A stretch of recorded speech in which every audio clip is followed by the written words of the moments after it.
This is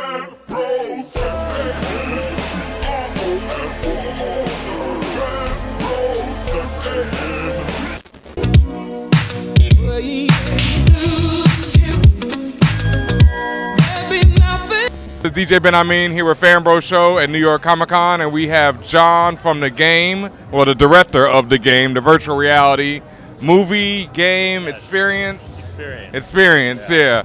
And that's really like my first question. I just got done experiencing the game, and that's something about virtual reality that's different from movies as a director. Because as a director in film, you know, you determine everything that's in the shot. Right. But in this, the audience is also determining what's in the shot. Right. So how do you choose to keep them focused on what you're trying to get them to see? I mean, there's everything from audio cues to visual cues. I also use a little bit quicker cutting in the edit bay as well to keep people a little bit more focused. But really what it comes down to is you just have to be a little bit more intuitive and really put yourself in the shoes of the audience and let yourself go and not think as a director, not think as an editor, or you're going to force yourself to look where you want to look as opposed to where you might naturally look. And that's just kind of the feeling out process of virtual reality. It just takes a while to get used to the footage and the process, and then it's just like anything else. The more you see it, the more you experience it, the more familiar you are with it, and then you just get kind of like a sixth sense for things. Okay, because that was something like in, spoilers, in the game at one point in the video, a man comes up behind a woman with a chainsaw. Right. And like, I see she's still going forward down the hall, right, but I'm more concerned with the guy with the chainsaw behind me. Exactly. So I keep turning back to look at him. So is that intentional? Yeah, so that's a shot specifically where when we were setting it up, we were first and foremost thinking about 360 VR in mind, as opposed to a shot on the guy with the chainsaw, a shot with the girl, and over the shoulder. We basically wanted to plant the camera in between both characters so that it was up to the audience to look one way or another. And then in the following shot, no matter where you were looking, you were still looking at a spot that you could still follow the story and not get lost. Yeah.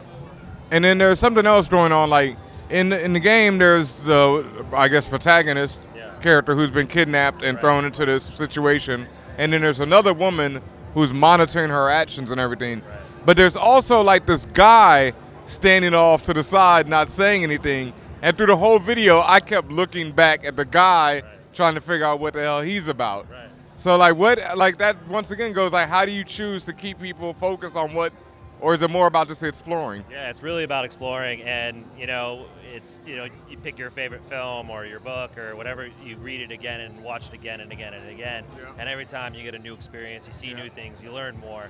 So this is just basically sort of a small teaser for the larger series, and we get to explore all these different characters and these different plot lines in the series that we kind of just tease in this first episode. So it's really, the idea is you watch it numerous times, you get a more layered experience and a more fun, full VR experience.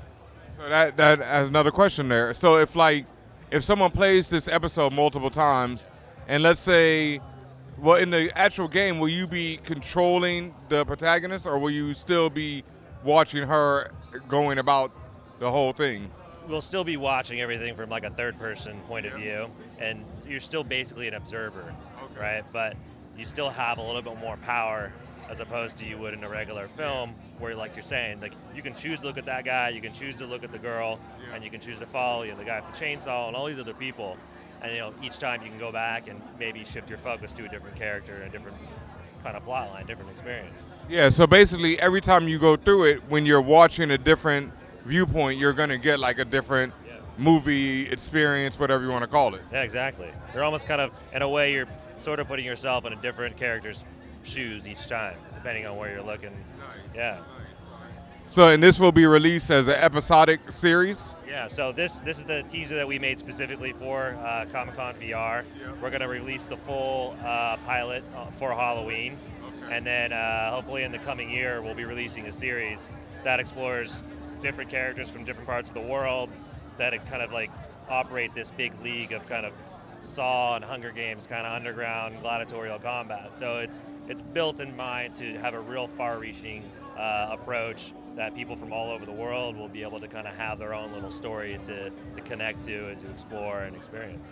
So it's a gladiatorial combat, but the woman has nothing and the guy has a chainsaw. Yeah. It's not really a fair fight right now. Well, he's a little bit of a teaser. So in the full series, you'll find her actual opponent, which will be another young lady like herself, that they'll actually have to face off, and whoever wins gets to move on to the next stage. And fight the guy with the chainsaw. Yeah, maybe, we don't know. Yeah. Not much of a win there. Yeah, no, it's a little unfair.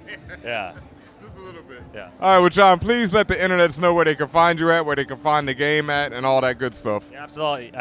You can find all our content on JauntVR.com. And as we were saying, you can just download the app to your Android phone, your iOS phone. And I believe the game short form will be released this weekend. And then for Halloween, we'll have the full piece. And also, Doug Lyman, who's a big Hollywood director, did Edge of Tomorrow. His piece, The Invisibles, is a pretty big flagship project for the studio. That's coming out, I believe, in the next couple of weeks. So keep an eye out for that. All right. Well, thank you, John, and big shouts to everybody from Fan Bro Show over here at Jaunt VR at New York Comic Con. Peace.